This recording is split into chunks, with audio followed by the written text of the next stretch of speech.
आज मैं ऊपर आसमान नीचे। हे गाइस, अस्सलाम वालेकुम, welcome back to my channel Shama's kitchen and blog.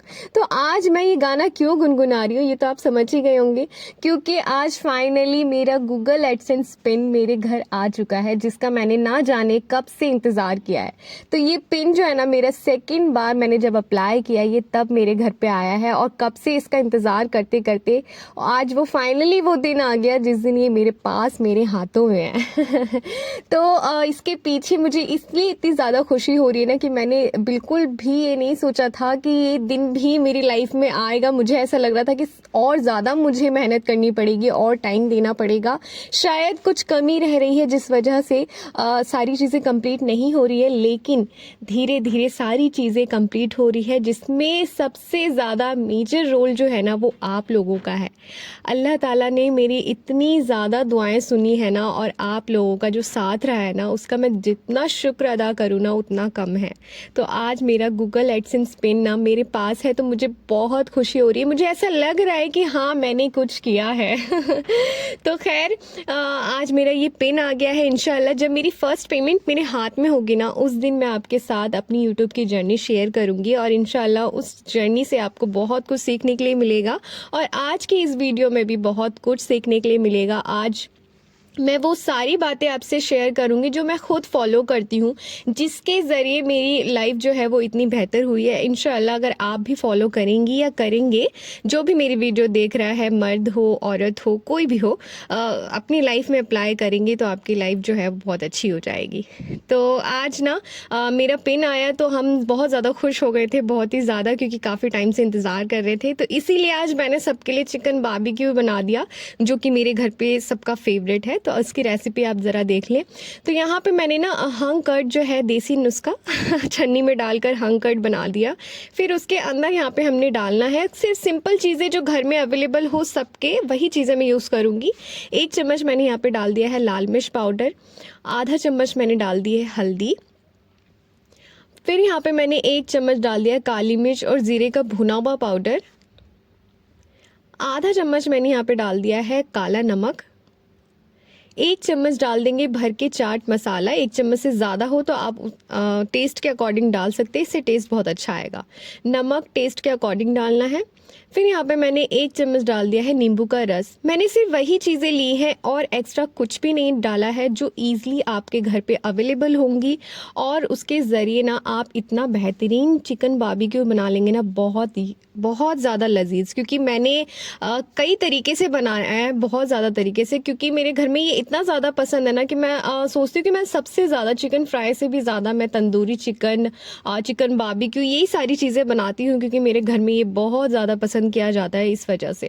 तो यहाँ पे ना हमारा मसाला इतनी सी चीज़ों से इतना बेहतरीन बनेगा ना हमारा, एक बार आप ट्राई करके देखिएगा। बहुत सारी चीज़ें इसमें नहीं डालनी है, और अगर हो तो डाल भी सकते हैं, लेकिन इस तरीके से बनाएंगे ना, मैंने सिंपल से सिंपल रखा है ताकि सब लोग इसे बना सके ईजिली। सबके घर पे सारी चीज़ें अवेलेबल नहीं होती है, तो इस चीज़ का मैंने ध्यान रखा है आज। तो यहाँ पे सारा मसाला जो है वो हो गया है तैयार। तो मैंने इसमें फूड कलर तक नहीं डाला है, क्योंकि सबके पास वो भी अवेलेबल नहीं होता है, तो विदाउट फूड कलर भी ये बहुत टेस्टी बनेगा। फिर उसके बाद मैंने यहाँ पे बड़े बड़े चिकन के पीसेस लिए हैं। आप चाहे तो छोटे छोटे पीसेस, मतलब मीडियम साइज़ के भी ले सकते हैं, लेकिन मेरे पास ऐसे वाले थे तो मैंने इसी से बना दिया। फिर इनमें ना अच्छे से कट कर लेना है ताकि मसाला अंदर तक चला जाए, और उसके बाद हमने चिकन को अच्छे से मैरिनेट करना है, और मैरिनेट करके कम से कम 1 से 2 घंटे के लिए इसे छोड़ दें, ताकि ये जब हम बनाएंगे तो ये जूसी भी बनेगा और बहुत ज़्यादा टेस्टी भी बनेगा। चलिए, जब तक हम इसे मैरिनेट कर रहे हैं थोड़ी सी गपशप ही कर ली जाए। तो यहाँ मैं बात करूँगी हाउसवाइफ की, कि हाउसवाइफ होना कोई आसान बात नहीं है। जो भी हाउसवाइफ है, हाउस मेकर है, उन सारी औरतों के लिए जो ये सारी चीज़ें करती हैं अपने घर के लिए, वो करना ना कोई इजी नहीं है, आसान नहीं है, क्योंकि हर कोई नहीं कर सकता। बहुत सी ख़वातीनें ऐसी होती हैं जो बाहर जॉब करने भी जाती हैं, या घर पे भी अपना कोई वर्क फ्रॉम होम कर रही होती हैं, या मेरी तरह यूट्यूब या फिर कुछ भी सोशल मीडिया पे कुछ भी कर रही होती हैं। लेकिन बहुत सी ख़वातीनें ऐसी भी होती हैं जिनके पास इतना भी वक्त नहीं होता है कि वो अपना वक्त किसी भी प्लेटफॉर्म को या किसी भी काम को दे सके। तो वो औरतें ऐसा सोचती हैं कि हम तो कुछ कर ही नहीं रहे हैं, क्योंकि हमने तो बस 24 घंटे काम करना है और बच्चों को संभालना है, घर को देखना है, शौहर को देखना है, तो हम तो कुछ भी नहीं कर रही हैं। और बाकी औरतों को देख के वो खुद को ये सोचती हैं कि हम उनसे बहुत कम हैं, क्योंकि वो कर रही हैं कुछ अपनी ज़िंदगी में। तो मैं यहाँ पे कहूँगी कि नहीं, ऐसा नहीं है। अगर आपके पास वक्त नहीं है कुछ भी करने का, किसी भी चीज़ को और एक्स्ट्रा टाइम देने का, तो आप कभी ये ना सोचें कि आप कुछ नहीं कर रही हैं। आप अपनी फैमिली को संभाल रही हैं, अपने बच्चों को संभाल रही हैं, अपने शौहर को संभाल रही हैं। अगर आप जॉइंट फैमिली में हैं तो आप पूरी फैमिली को देख रही हैं। ये ही सबसे बड़ा काम है, क्योंकि ये चीज़ें ना कोई ईज़िली नहीं कर सकता, कोई भी नहीं कर सकता। सिर्फ एक हाउसवाइफ ही कर सकती है, एक औरत ही कर सकती है। जो घर के काम होते हैं ना, मुझे ऐसा लगता है कि ये सबसे थैंकलेस काम होता है, जिसके लिए कोई हमें अप्रिशिएट नहीं करता है, जिसके लिए कोई हमें थैंक यू नहीं बोलता है, जिसके लिए हमें कोई ये नहीं कहता है कि हाँ हम भी कुछ कर रहे हैं। उन्हें बहुत से लोग ऐसे होते हैं जिन्हें लगता है कि क्या ही करते हैं, खाना ही तो बनाना है, बच्चों को ही तो संभालना है, जो ऐसे बोल के निकल जाते हैं, लेकिन ये नहीं सोचते हैं कि हाँ हमारे दिल पे उस टाइम पे क्या गुजरती है जब हम ऐसा सुनते हैं। बहुत कम लोग ऐसे भी होते हैं जो हमें इन चीज़ों के लिए अप्रिशिएट भी करते हैं, थैंक यू भी बोलते हैं, हमारी रिस्पेक्ट भी करते हैं, हमारे कामों की रिस्पेक्ट करते हैं। लेकिन सबकी लाइफ एक जैसी नहीं होती है, बहुत कम ही ऐसी होती हैं जिनकी लाइफ में ऐसे लोग भी होते हैं। तो जिनकी लाइफ में ऐसे लोग नहीं हैं, तो वो उनके लिए मैं यही कहूँगी कि don't expect anything from anybody. किसी से भी उम्मीद लगाने की आपको कोई ज़रूरत ही नहीं है। आप खुद को खुद ही अप्रिशिएट करें ना। आप खुद ही सोचें कि आप कितना ज़्यादा मेहनत करती हैं। सुबह उठ के अपने बच्चों को स्कूल भेजना, हस्बैंड के लिए लंच पैक करना, घर के काम करना, पूरे दिन आप अपना सारा टाइम अपने बच्चों को, अपने हस्बैंड के लिए, अपनी फैमिली के लिए, आप पूरा अपना टाइम जो है उनके लिए ज़ाया करती हैं। आप खुद के लिए कुछ भी नहीं करती हैं। तो आप इतनी सारी चीज़ें, एक लेडी होके इतनी सारी चीज़ें मल्टीपल काम करके आप ये सोचें कि आप कुछ नहीं करती हैं, तो ये आपकी बेवकूफ़ी है ना कि आप ऐसा सोचती हैं। हम सभी हाउसवाइफ ना अपनी लाइफ में कहीं ना कहीं हर दिन स्ट्रगल कर रही होती हैं। कहीं अपनी लाइफ को बेहतर बनाने के लिए स्ट्रगल करती हैं, शौहर का प्यार पाने के लिए स्ट्रगल करती हैं, फैमिली के आगे खुद को अच्छा साबित करने के लिए स्ट्रगल करती हैं, बच्चों की फ्यूचर के लिए मेहनत करती रहती हैं, उसके लिए स्ट्रगल करती हैं, या अपने घर की फाइनेंशियल कंडीशन को ठीक करने की स्ट्रगल करती रहती हैं। तो ये अच्छी बात है, लेकिन स्ट्रगल करते करते ना कभी किसी ना किसी एक दिन ऐसा होता है कि हमारी जो कोशिशें होती हैं ना, वो एक दिन दम हार जाती हैं। हम ये सोचने लग जाते हैं कि अब तो बहुत टाइम गुजर चुका है, लेकिन हम जो कोशिश कर रहे हैं उसका कोई सिला नहीं मिल रहा है, तो हम हिम्मत हार जाती हैं, हमारी हिम्मत जवाब दे देती है। तो हमने ना ऐसा नहीं सोचना, हमें अपने आप को सबसे पहले अपने अंदर ना पॉजिटिव थिंकिंग रखना शुरू कर दें। जब आपके अंदर पॉजिटिव थिंकिंग आ जाएगी ना, आप खुद, बहुत सी चीज़ें होंगी, बहुत से ऐसे लोग होते हैं जिनके अंदर जो है नेगेटिविटी बहुत ज़्यादा होती है, बहुत से सिचुएशन ऐसे होते हैं जिसमें नेगेटिविटी बहुत होती है, लेकिन आपको ना उन चीज़ों में भी, उन लोगों में भी अपने आप को ऐसा रखना है कि आपने सिर्फ सारी नेगेटिविटी को आप एक साइड कर दीजिए। अगर उस इंसान के अंदर या उस सिचुएशन के अंदर सिर्फ एक ही पॉजिटिविटी है ना, तो आप उसे अपने अंदर लें। ये नहीं करें कि आप एक पॉजिटिविटी को छोड़ करके और बाकी नेगेटिविटी आप अपने अंदर लेंगी ना, तो आपकी ज़िंदगी मज़ीद परेशानियों में और उलझती चली जाएगी। जो चीज़ें वक्त के साथ ठीक होने वाली भी होंगी ना, वो नहीं होंगी, क्योंकि आपकी सोच में इतनी ज़्यादा नेगेटिविटी हो चुकी होगी कि आप ये सोचेंगे कि अब कुछ नहीं हो सकता। खुद को पॉजिटिव रखें, पॉजिटिव सोचें। एकदम से पॉजिटिविटी आपके अंदर नहीं आएगी, लेकिन धीरे धीरे कोशिश करें। कोशिश करने में कुछ नहीं जाता, कुछ भी नहीं जाएगा हमारा, बल्कि अगर हम पॉजिटिव सोचने लगेंगे ना, तो हमारी ज़िंदगी और बेहतर होती चली जाएगी। तो ये चीज़ें आप अपनाएं तो आपकी ज़िंदगी अच्छी होगी। अपने आप को ब्रेक देना सीखें। हम अपनी लाइफ में ना इतना ज़्यादा भाग रहे होते हैं ना, कि उससे हमारी ही कंडीशन ख़राब होती है और कुछ भी नहीं होता। तो मैं अपना भी बता दूं कि मैं भी एक वक्त ऐसा था कि बस भागने में लगी रहती थी। अपनी लाइफ में ब्रेक देना बहुत ज़रूरी हो जाता है। वो ऐसे दे कि कभी सुकून से बैठ के आपने जो भी पसंद है, चाय पीना पसंद है या आपने कुछ खाना पसंद है, म्यूज़िक सुनना पसंद है, बुक पढ़ना पसंद है या ड्रामे देखना पसंद है, जो भी अपने आप को ना वक्त दे। अपने आप के लिए ना थोड़ा सा ब्रेक ले लिया करें। 10 मिनट का, आधे घंटे का, 15 मिनट का, जितना भी आपके पास टाइम है ना, पूरे दिन में थोड़ा सा वक्त अपने लिए निकालें, अपने आप को ब्रेक दे। इतना भागने की, इतना दौड़ने की ज़रूरत क्या है? अपने आप को परेशान करने की ज़रूरत क्या है? कि एक वक्त था ना कि मैं भी ऐसी करती थी कि नहीं, अगर अभी हम खड़े हुए ना काम करने के लिए, तो सारा काम ख़त्म करके ही हम बैठेंगे। ऐसा होता है, मैं ये नहीं कहती कि हाँ एकदम से सारी चीज़ें सही चल रही होती है, नहीं ऐसा होता है, लेकिन ऐसा करने से ना हम खुद ही परेशान होते हैं। फिर क्या होता है, हम एकदम से खड़े होके सारे काम में लग जाते हैं कि नहीं अब सारा काम ख़त्म हो जाएगा तभी हम बिस्तर पे बैठेंगे। और उस टाइम पे जब हम बैठते हैं ना, तो हमारे जो हुलिया होता है ना, वो क्या बताऊं कि बाल एकदम उलझे हुए होते हैं, कपड़े कैसे एकदम गीले गंदे पड़े हुए होते हैं। फिर हमारी हिम्मत नहीं होती है कि हम खुद के लिए कुछ करें।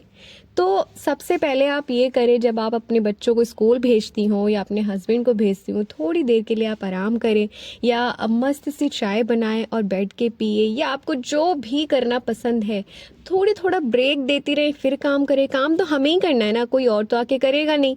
और अगर हम अपने आप को एकदम ही काम में एकदम रोबोट की तरह काम करने लग जाएंगे तो क्या होगा, हमारा शरीर खराब होगा, उससे क्या होगा, हमें परेशानी होगी और हमें हमारे अंदर फिर यही होगा कि यार अब थक गए, अब कुछ नहीं करना, अब कुछ नहीं कर सकते, खुद के लिए भी कुछ करने का दिल नहीं करता है क्योंकि हम पूरे दिन काम करके थक चुके होते हैं। तो हमें भागने की या रोबोट बनने की ज़रूरत ही किस लिए है? आप खुद को वक्त दें, अपने साथ वक्त बिताएं, खुद के लिए जो भी अच्छा लगे वो करें। कभी खुद के लिए जो पसंद है ऑनलाइन मंगा लें या आप खुद मार्केट जाके ख़रीद लें, या जैसे भी आपको जो भी करना पसंद हो। आप खुद सोचिए कि शादी से पहले आप किन चीज़ों को करने में आपको खुशी मिलती थी, वो चीज़ें आप कर लें। जो भी चीज़, जितनी खुशी आपको शादी से पहले करने में लगती थी ना, मिलती थी, उतनी ही खुशी आपको शादी के बाद भी मिलेगी। कुछ भी चेंज नहीं होता है, बस अपनी लाइफ को ना बहुत ईजी तरीके से लें। इतना प्रेशर नहीं डाले खुद पे कि यार ये भी काम पड़ा है, वो भी काम पड़ा है, ये भी करना है, वो भी करना है। क्यों क्यों आप ऐसे सोचती हैं? खुद को अच्छा साबित करने के लिए या खुद के लिए बिल्कुल भी वक्त ना निकालना और दूसरों की खुशी के लिए सारी चीज़ें करते रहना बस बंद कर दें। दूसरों की खुशी से ज़्यादा खुद की खुशी, अपने हस्बैंड की, अपने बच्चों की खुशी का ध्यान रखें। दूसरों की खुशी का या दूसरों के से उम्मीद लगा के बैठने से ना कुछ भी नहीं होता है। आपने अपने हस्बैंड के लिए, अपने बच्चों के लिए जो भी बनता है आप वो करें। अपनी अपनी फैमिली में जितना ज़्यादा खुशियाँ आप दे सकती हैं ना, वो आप पे डिपेंड करता है। आप अपने घर का दिल हैं। अगर आप ही ठीक नहीं रहेंगी तो घर कैसे अच्छा चलेगा? क्योंकि एक औरत ही घर को घर बनाती है, ये तो आपने सुना है ना, तो इस चीज़ को अप्लाई भी तो करें ना आप। अगर आप अपने आप को ही खुद ये सोचेंगे कि आप कुछ नहीं है, तो फिर घर का क्या होगा? घर घर कैसे बनेगा? खुशियाँ कैसे आएगी? पॉजिटिव वाइब कैसे आएगी? तो उससे बेहतर है कि आप अपने काम को मैनेजमेंट के साथ करें। अपना सारा टाइम टेबल जो है वो सही कर ले कि आपने किस टाइम पे क्या करना है। फिर उसके बाद अपना वक्त निकालें अपने लिए कुछ करें। आपको जिस चीज़ में खुशी मिलती है, रोज़ डेली आप अपने शौहर के घर आने से पहले तैयार हो जाएं, अच्छे कपड़े पहना करें। इन सारी चीज़ों से आपके अंदर खुद पॉजिटिव एनर्जी आएगी, और जब आपके अंदर पॉजिटिव एनर्जी, पॉजिटिव थिंकिंग आएगी ना, तो आपके घर में पॉजिटिव वाइब तो ऐसे ही आ जाएगी। और जब घर में पॉजिटिव वाइब आती है ना, तो घर की खुशियाँ जो है वो डबल हो जाती हैं। बहुत सी ख्वातीनें तो अपने शौहर के घर आते ही अपनी सारी बातें जो होती हैं वो उन्हें कहने लग जाती हैं कि हमारी ज़िंदगी में ऐसा चल रहा है, या इतनी परेशानियां चल रही हैं, या आप मुझे वक्त नहीं देते हैं, या आप बच्चों के लिए ऐसे नहीं करते, वैसे नहीं करते, हमारे लिए ये नहीं लाते, वो नहीं लाते। तो मैं बता रही हूँ कि शौहर को ना ऐसी बीवियाँ बिल्कुल पसंद नहीं आती हैं जो घर में घुसते के साथ ही नेगेटिविटी देने लग जाती हैं। तो आपने ऐसा नहीं करना है। आप अपने काम को ना मैनेजमेंट के साथ करें। आप जब आपके शौहर पर आने वाले हों, आपकी उम्र मैटर नहीं करती कि आप जब 25 के थे आप जब ही तैयार हो सकते हैं, नहीं भैया, अभी भी कर सकते हैं आप। तो आपने अपने आप को हमेशा तैयार रखना है, अपने आप को अच्छे से संवारे, अच्छे कपड़े पहने, ये सारी चीज़ें करने से भी ना हमारे अंदर पॉजिटिविटी ऐसे ही आ जाएगी। और जब हमारे अंदर आएगी तो घर में तो ऑलरेडी आएगी ही। तो अपने शौहर के साथ बैठे, उनसे कभी ये ना कहें कि वो आपको टाइम नहीं देते। अगर वो नहीं देते कोई मसला नहीं है, वो भी कभी ना कभी जब उनके पास वक्त होगा तो आपको देखकर वो खुद ब खुद उनके दिल में ये आएगा कि हाँ मुझे भी टाइम देना चाहिए। तो वो तो ऐसे ही इतने ज़्यादा बिजी होते हैं और बाहर से किस माहौल से घर में आते हैं हमें नहीं पता होता है। तो आप उनके साथ बैठिए, उनके साथ वक्त बिताया करें, अपने बच्चों को वक्त दें। बच्चों को कभी किसी और की वजह से ना डांटें, उन्हें जितना ज़्यादा प्यार से रख सकते हैं उतना ज़्यादा प्यार से रखें और उनके साथ हमेशा खेलें कूदें, बच्चों की तरह बच्चे बन के रहें। क्योंकि एक वक्त वो भी आ जाता है ना कि जब बच्चे बड़े हो जाते हैं तो अपने कमरों तक ही रह जाते हैं, फिर हमें उस टाइम पे उनका बचपना याद आता है। तो जो उनका बचपना है, जो आपका अभी टाइम है ना, उस टाइम को एंजॉय करें। अपनी लाइफ को ये सोच करके मज़ीद परेशानी में नहीं डालें कि आपकी ज़िंदगी में क्या होगा, क्योंकि सारी चीज़ें ना आप अल्लाह ताला पे छोड़ दें। अल्लाह ताला जो भी आपके लिए करेंगे ना, वो आप जितना सोचेंगे ना उससे कहीं ज़्यादा बेहतर करेंगे। तो इस चीज़ की फ़िक्र बिल्कुल भी नहीं करें। आप किसी से भी उम्मीद ना लगाएं कि हाँ फ़लाँ आदमी आपके लिए ये कर देगा या बच्चे आपके लिए ऐसे कर देंगे या शौहर आपके लिए ऐसे कर देंगे। आपने उम्मीद ही क्यों लगानी है? आपने उम्मीद लगानी है तो सिर्फ अल्लाह की ज़ात से और किसी से नहीं। And the most important thing is कि आप नमाज़ पढ़ा करें, कुरान शरीफ पढ़ा करें। आपको टाइम नहीं मिलता है, कोई बात नहीं, आपने 10 मिनट के लिए पढ़ना है, आपने 5 मिनट के लिए पढ़ना है, एक लाइन ही सही, लेकिन आपने कुरान शरीफ उठाना है और आपने पढ़ना है। आपको 5 टाइम का नमाज नहीं टाइम मिल रहा है पढ़ने का, कोई नहीं, 4 टाइम का पढ़े, 2 टाइम का पढ़े, एटलीस्ट 1 टाइम का तो ज़रूर पढ़े। शुरुआत तो करे कम से कम। आप पहले ही पीछे हट जाते कि मेरे पास टाइम नहीं मिलता, क्यों भाई, सारी चीज़ों को तो टाइम मिलता है ना। तो जिस चीज़ को करने से आपकी ज़िंदगी बेहतर हो जाएगी, हम उन्हीं चीज़ों को नहीं करते हैं।